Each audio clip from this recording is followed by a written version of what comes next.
is basically, let me draw the image. Okay, so first of all, we're told that if M is perpendicular to T, the transversal, remember that this means perpendicular. That little symbol means perpendicular. Okay, perpendicular. If M is perpendicular to T and N is perpendicular to T, then so let's draw this out. So this is perpendicular and this is perpendicular. Same side interior angles. Perpendicular means they're 90 degrees. Hey, what was that thing we just used in the last section? Same side interior angles, if they add up to 180, then what do we know about the lines that correspond to them? Parallel. They're parallel. So based on that alone, we would say that M is parallel to N. And we could have done this a number of ways, right? Because they're linear pairs, or for example, these are vertical angles, right? And this is a vertical angle.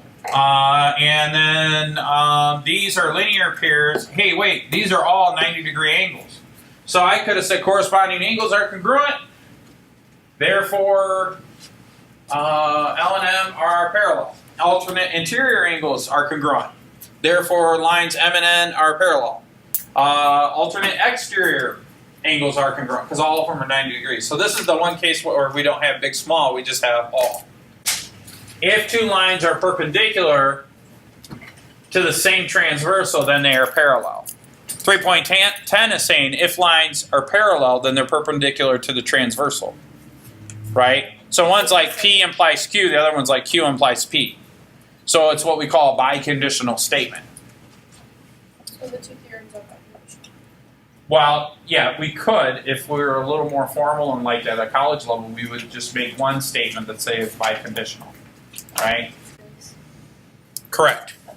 Perpendicular means that they intersect at 90 degrees. So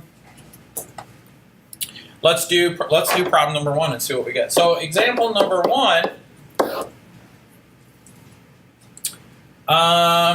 it's interesting. We kind of have, well, I don't know if I have that exact shape.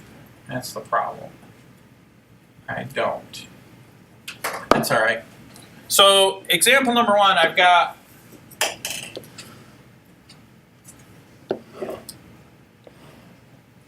some shapes that look, whoops.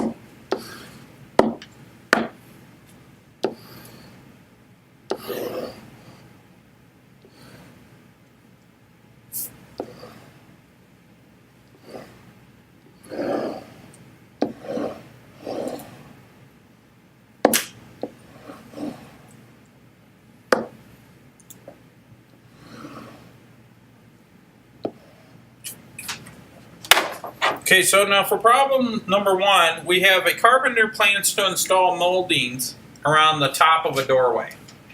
Okay? And the carpenter cuts the ends of the top piece, and he wants to know, will the molding be parallel? All right?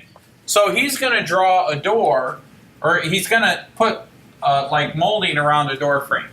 And the image in your textbook says that this angle here is 45 degrees, and that this angle here is 45, and this angle here is 45, and this angle here is 45. Now, if you notice, and I apologize, I already made the little hash marks, right? I already made the little arcs that say that they're all congruent. In your book, it just says 45, 45, 45.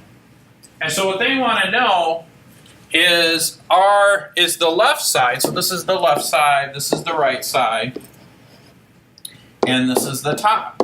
And so he's measured things, cut the pieces of wood, and they want to make sure, is the left side going to be parallel to the right side?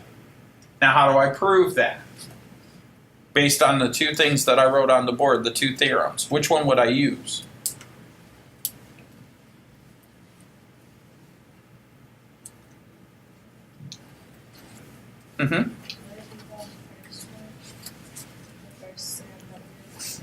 It'd actually be Theorem 3.9, right? So I could prove this by Theorem 3-9, okay? And so how would I do that? Well, basically, I got to think to myself,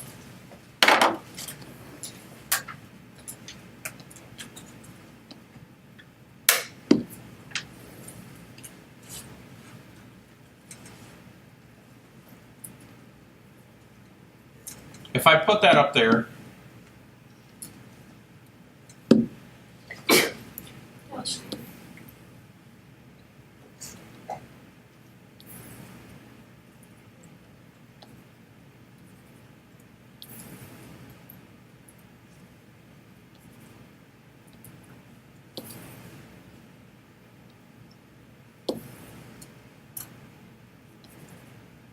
it doesn't want to do it. Grab the LS and shake it.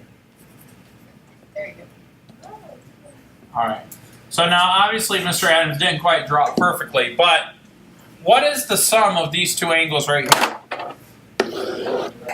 What's the sum of these two angles right here? 90.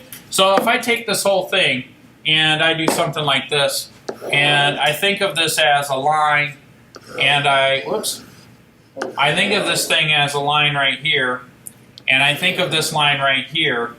I'm going to have this angle here, which equals what? 90 degrees. 90 degrees. I'm going to have this angle here, which is 90 degrees, right? And so then what do I know about LS and RS? Parallel. Yeah, they're parallel. So we could say LS,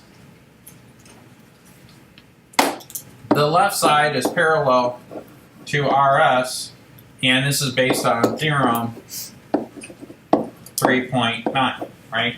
Same side interiors are supplementary, then we know that the lines are parallel, right? Now, in that example, they didn't really require like a proof. They just wanted you to explain it in regular words. Okay? Does that make sense? So that's example number 1. Let's do example